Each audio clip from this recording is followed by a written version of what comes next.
interesse de estudar a glândula pineal porque René Descartes, há 400 anos atrás, cerca de 400 anos atrás, disse que é o ponto onde a alma se liga ao corpo, assim como diziam os hindus. Eu achei curiosa a observação e pensei, o que será que tem nessa glândula pineal que poderia justificar essa questão, não é? Essa é a história oficial, viu, Dorival? Mas eu vou contar a história verdadeira. Vou seguir o conselho da Lucy e vou falar.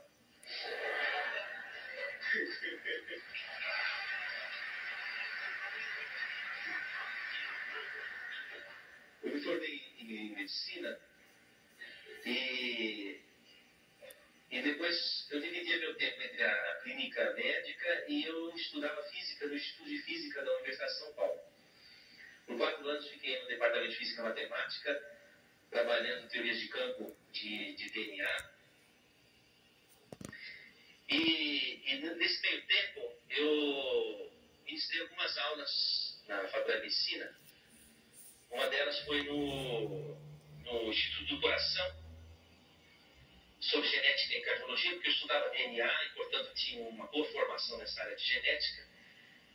E eu me recordo uma vez que, dando uma aula sobre genética do coração, eu disse: esses genes não vão funcionar se não tiver um espírito que induza o funcionamento deles.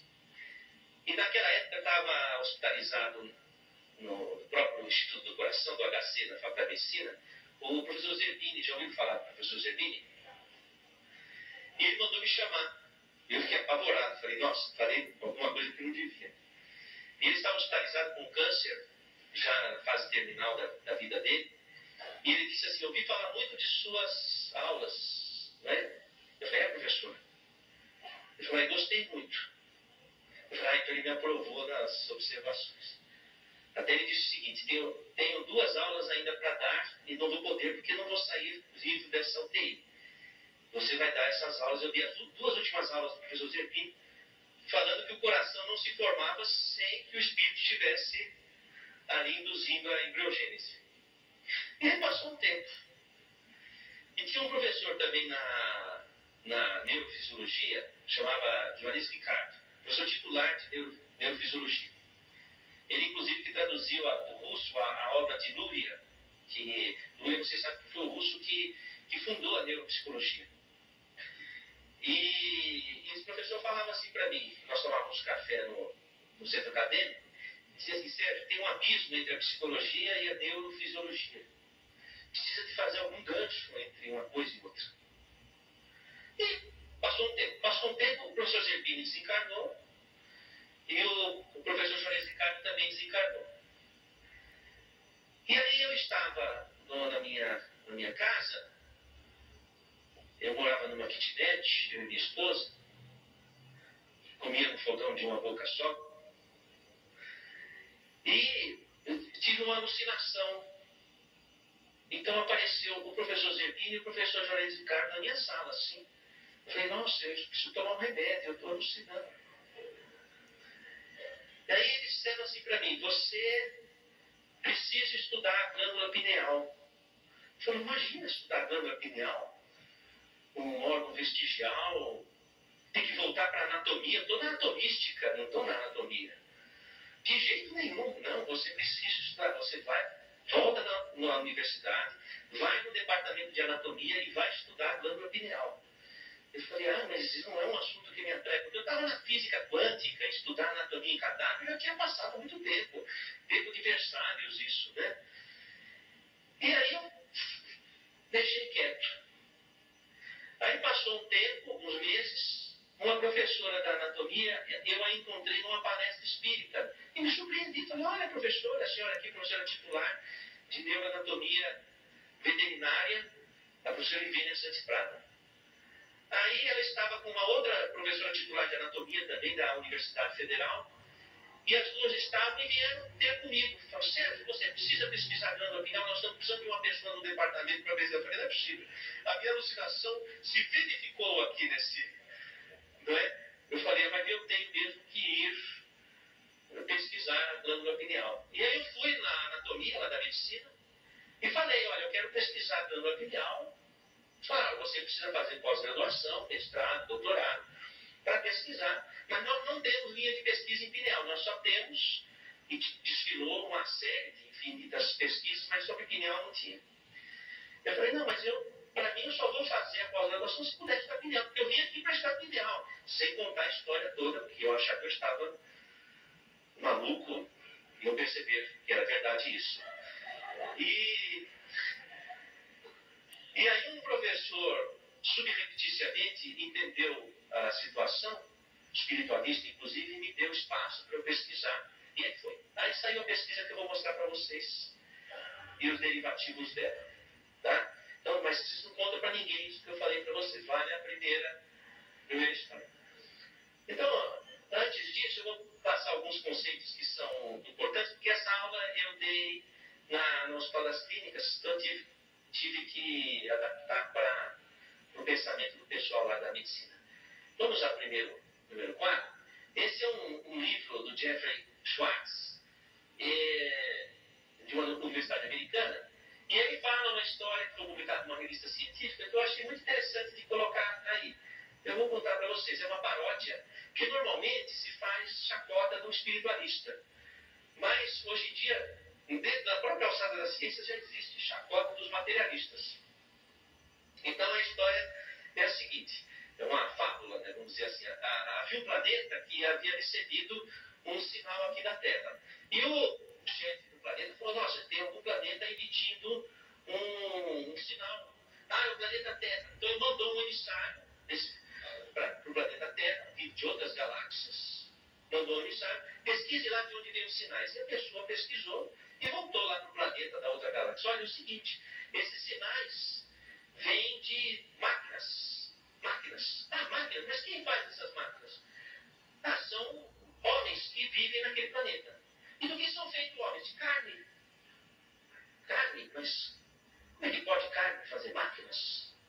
Não, são de carne. Não é possível. Porque carne, não é possível que carne pense. Não, são feitos de carne. Não, você deve estar enganado. Deve ser como aqui os nossos habitantes, que tem uma parte de carne e uma parte de carbono quântico. Então não é possível, de alguma forma. Não, é tudo carne. Mas que parte? Não, eles devem ter uma parte que pensa. Não, é o cérebro. Mas é carne também. Não, deve ser alguma coisa específica. Não, é carne. Carne que, inclusive, você sabe, carne estraga rápido. Então eles vivem pouco. Mas carne que pensa, carne que ama, carne que sente, não acredito. Diz assim, o senhor quer que eu repita novamente? Ou o senhor vai me chamar de mentiroso? Não, então não é possível que carne, ipsis literis, sinta, pense. Então o materialismo está em xeque, o gramicismo. Pensar que o nosso pensamento produz, o nosso cérebro produz o pensamento, é a mesma coisa que achar que os atores moram dentro do seu televisor. Então, sabe o que os cientistas têm feito? Bom, se lesa aquela área do cérebro, não tem mais aquele comportamento. Então, o teu televisor quebrou um botão, já não tem mais a novela. Não existe mais a novela. Então, é um raciocínio muito primário. Hoje em dia, o cérebro tem sido comparado a um computador. De fato, é um computador. Mas não existe um computador que produza o próprio programa. O programa é produzido por um outro ser que se chama programador, que instala o programa no computador.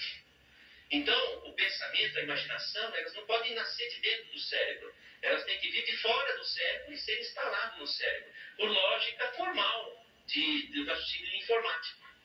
O Roger Penrose, da Universidade de Oxford, ele vai dizer que o ser humano é um ser biológico, psicológico e espiritual, justamente baseado no teorema de Gödel. Um sistema não é capaz de ostentar autoconsciência, quer dizer, o seu corpo não pode ter autoconsciência, a consciência do seu corpo tem que vir de fora dele. Por uma impossibilidade matemática, o seu corpo não pode produzir a própria consciência. Então a consciência tem que vir de fora. Como diz Machado de Assis, em Memórias Póstumas de Brás Cubas, a mente se debruça sobre o trapézio do cérebro. Então, a mente é instalada no cérebro. O cérebro é um instrumento da pessoa que é o espírito. Então, dentro da ciência formal, e eu procuro raciocinar dentro da ciência formal, existe uma impossibilidade da pessoa ser o próprio corpo. Uma impossibilidade matemática. Outra questão fundamental que nós precisamos estar atentos é que tem um conceito errado de que a ciência é materialista, porque não é verdade. Porque o materialismo não teve prova científica. Eu queria que alguém me dissesse aqui qual foi o trabalho científico que provou o materialismo. Alguém sabe? Em qual laboratório foi provado o materialismo? Olha, eu já fiz essa pergunta, estou fazendo aqui na Universidade de Caxias do Sul. Eu já fiz na Universidade de São Paulo, foi o mesmo silêncio. Eu já fiz na maior parte das universidades brasileiras, foi silêncio. Fiz na Universidade de Miami, foi silêncio. Fiz na Universidade de Quebec, silêncio. Fiz na Universidade de Lisboa, silêncio. Fiz na Universidade de Londres, silêncio. Fiz na Universidade de Paris, silêncio. Até agora ninguém me respondeu, eu não encontrei. Também fiz uma pesquisa na internet. Não tem um trabalho científico que tenha provado que o materialismo seja realidade existencial. Então, o materialismo não teve prova científica. Quando o cientista coloca uma visão materialista, é a opinião pessoal dele, não a opinião da ciência. Isso precisa ficar bem claro. Da mesma forma, um médico. Se o médico se diz materialista, é a opinião pessoal dele, não é a opinião da medicina. Porque a espiritualidade é um campo aberto à pesquisa científica. E a ciência não fechou a sua compreensão sobre esse assunto. Assim também, nós poderíamos raciocinar do ponto de vista da própria física. Como o Roger perguntou assim, vocês estão me vendo ou estão vendo aqui essa mesa? Estão vendo o Dorival? Vocês estão vendo o Dorival aqui? Não estão. Vocês estão vendo a luz refletida no Dorival. Se a luz estivesse apagada, ninguém veria o Dorival. Porque a matéria é invisível. Então, vocês não estão vendo essas cadeiras, vocês estão vendo a luz refletida na cadeira. A matéria é invisível. Da mesma forma, do que é feita a matéria que você aprendeu na escola? Do que é feita a matéria? São tudo ouvidos. Átomos. Isso. O que tem na superfície do átomo?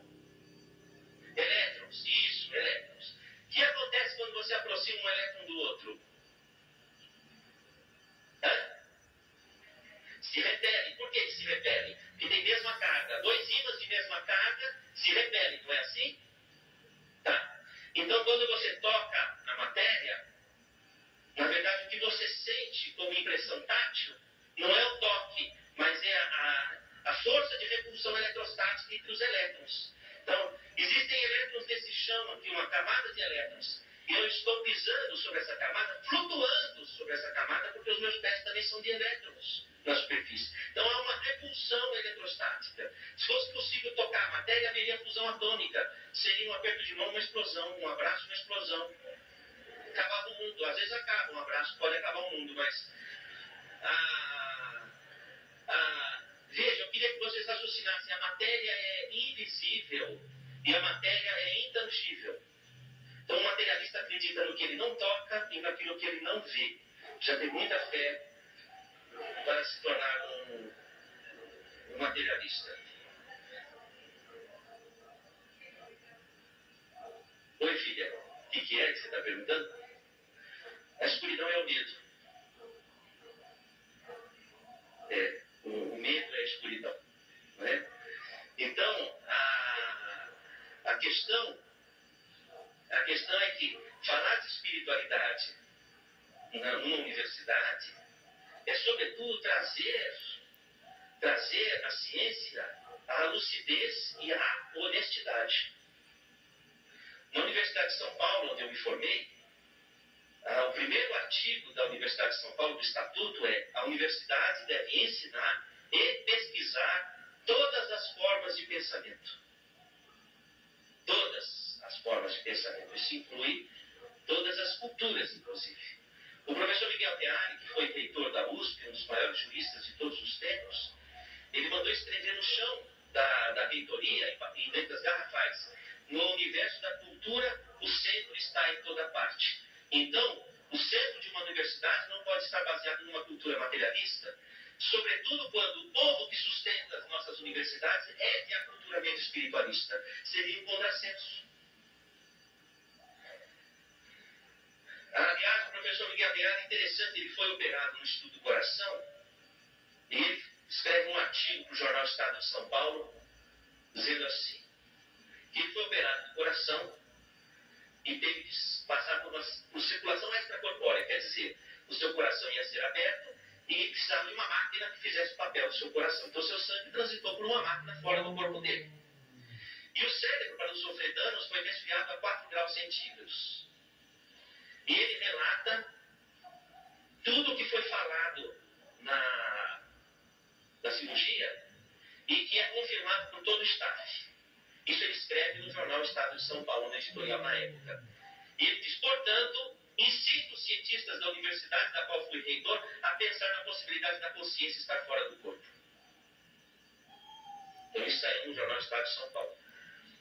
Você veja que existe dentro da ciência formal, para uma ciência honesta, há que se abrir espaço para outras hipóteses que não são somente as hipóteses materialistas. Bom, vamos adiante, por gentileza, não pode passar essa